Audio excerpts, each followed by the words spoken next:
Hello friends, வணக்கம். இன்றைக்கி நம்மளுடைய மிஸ் பேசி தமிழ் கிச்சனில் காலிஃப்ளவர் எப்படி முறைப்படி சுத்தம் பண்ணுவது அப்படின்ற சீக்ரெட் தெரிஞ்சுக்க போகிறோங்க. இது வந்துட்டு நீங்கள் எங்கேயுமே கேள்விப்பட்டு இருக்க மாட்டீங்க. நம்ம எப்போவுமே சுடுதண்ணியில் தானங்க சுத்தம் பண்ணுவோம். அந்த மாதிரி செய்யக்கூடாதுங்க. புழுக்கள் அப்படியே பூக்களுக்குள்ளே தங்கிடும். அதனால்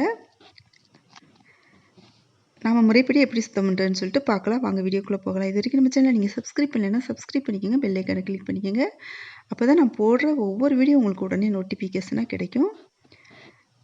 ஒரு அகலமான பாத்திரம் எடுத்துகிட்டு பச்சை தண்ணி எடுத்துக்கணுங்க. அப்போ வந்துட்டு 1.5 ஸ்பூன் உப்பு போட்டுக்கணும். உப்பு வந்துட்டு கொஞ்சம் கூட போட்டாலும் ஒன்றுமே பிரச்சனை இல்லைங்க.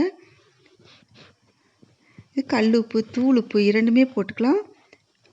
இப்போ ஒரு ஸ்பூன் வச்சுட்டு நம்ம நல்லா தண்ணீரை கலந்து விட்டுக்கலாம். உப்பும் தண்ணீரும் கலந்து வர மாதிரி கலந்து விட்டுக்கலாம்.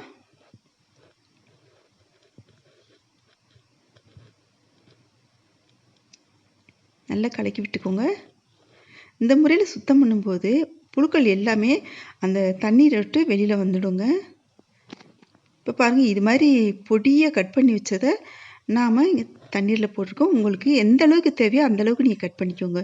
பெருசாக வேணும்னாலும் கட் பண்ணிக்கலாம், பொடியாக வேணும்னாலும் கட் பண்ணிக்கலாம். எப்படி கட் பண்ணி நீங்கள் எவ்வளோ பெருசாக கட் பண்ணிங்கனாலும் அதுக்குள்ளே இருக்க புழு வந்துட்டு இந்த முறையில் நீங்கள் சுத்தம் பண்ணும்போது தண்ணீரில் மிதந்து வந்துடுங்க. புழு இருந்துச்சு அப்படின்னு சொன்னால் கட்டாயம் வந்துட்டு மிதந்து வந்துடும்.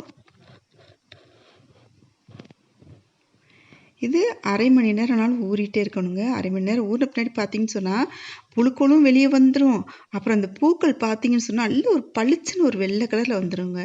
இப்போ வந்து நம்ம டேப் திறந்து விட்டுட்டு நம்ம இந்த காலிஃப்ளவர் வந்துட்டு சுத்தம் பண்ணிக்கலாம்.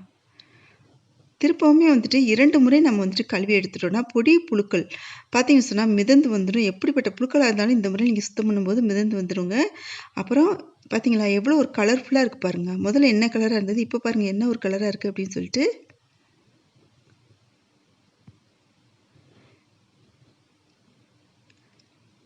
இது நல்லா கழுவிட்டு 2 முறையாச்சும் குறைந்தது 2 முறையாவது கழுவணுங்க. டேப் திறந்து விட்டுட்டு நான் கழுவிட்டுருக்கேன்.